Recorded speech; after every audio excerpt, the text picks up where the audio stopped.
नमस्कार दोस्तों, आज हम आए हैं एक मरुए के पौधे के पास और हमें जानना है कि मरुए का क्या क्या उपयोग है और ये कैसा होता है। दोस्तों, आप देख पा रहे हैं ये प्रायः हर जगह मिल जाता है। आम भाषा में इसे मरुआ कहते हैं, पर हमारे छत्तीसगढ़ में इसे दौना फूल के नाम से जानते हैं।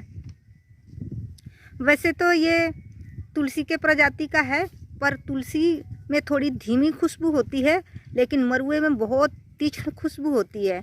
अगर आप इसे एक बार हाथ से इसके पत्तों को या इसके फूलों को इस तरह से छू लें तो घंटों आपके हाथों में खुशबू बना रहेगा।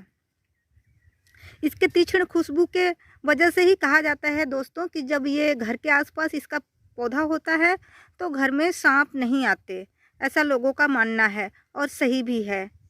अगर आप अपने घर के आसपास या आंगन में इसे लगाते हैं तो आप कई प्रकार के जीवाणु व बैक्टीरिया से अपने आप को सुरक्षित कर सकते हैं। जिन बच्चों के पेट में कीड़ा हो जाता है या किसी प्रकार का इन्फेक्शन है तो मरुए की चटनी बनाकर खाने से ठीक हो जाता है।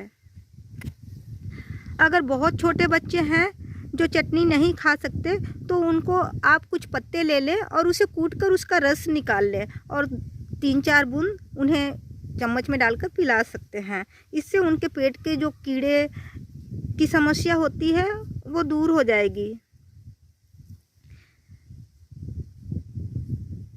सर्दी जुकाम में तुलसी के पत्ते को प्रयोग में लाया जाता है। उसी तरह से मरुए के पत्ते को भी आप चाय के साथ या काढ़ा बनाकर पिएंगे तो सर्दी खांसी से आपको राहत मिल जाएगी।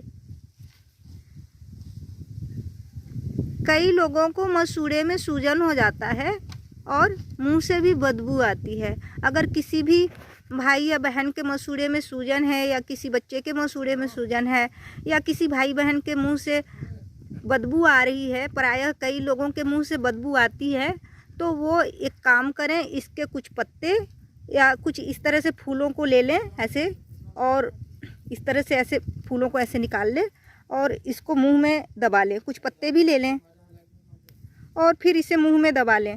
जब इसका रस निकलेगा तो या तो आप चाहें तो उसे बाहर फेंक सकते हैं, रस को थूक सकते हैं, या फिर अंदर चूस लें। क्योंकि मरुए के पत्ते या फूल या इसके डंठल से किसी को आज तक कोई तरह का नुकसान नहीं हुआ है। ये बिल्कुल बहुत ही बगैर नुकसान का पौधा है और औषधि रूप पौधा है। और जब आप उसे मुंह में दबा कर रखेंगे, कुछ समय तक दबा कर रखें, आप लगातार कई दिनों तक ऐसा कर सकते हैं, 4-5 दिनों तक। उसके बाद आपकी मुंह की बदबू या जो छाले हैं या मसूड़े में जो सूजन है वो बिल्कुल पूरी तरह से ठीक हो जाएगा दोस्तों। बल्कि आपके मुंह से एक अच्छी खुशबू भी आने लगेगी। मरुए का पौधा बहुत ही पवित्र माना जाता है। कई धर्मों में इसे पवित्र मानते हैं, मुस्लिम धर्म भी इसे पवित्र मानता है। तो मरुए का पौधा आप आज ही लगाएं। आप मरुए का एक पौधा लगाएंगे तो उसके अपने आप ही इसके जो फल होते हैं ये झड़ जाते हैं और फिर दूसरा पौधा वहीं तुरंत ही उग आता है। तो दोस्तों, ये थी मरुए के विषय में जानकारी, और जानकारी में बने रहने के लिए बहुत बहुत धन्यवाद।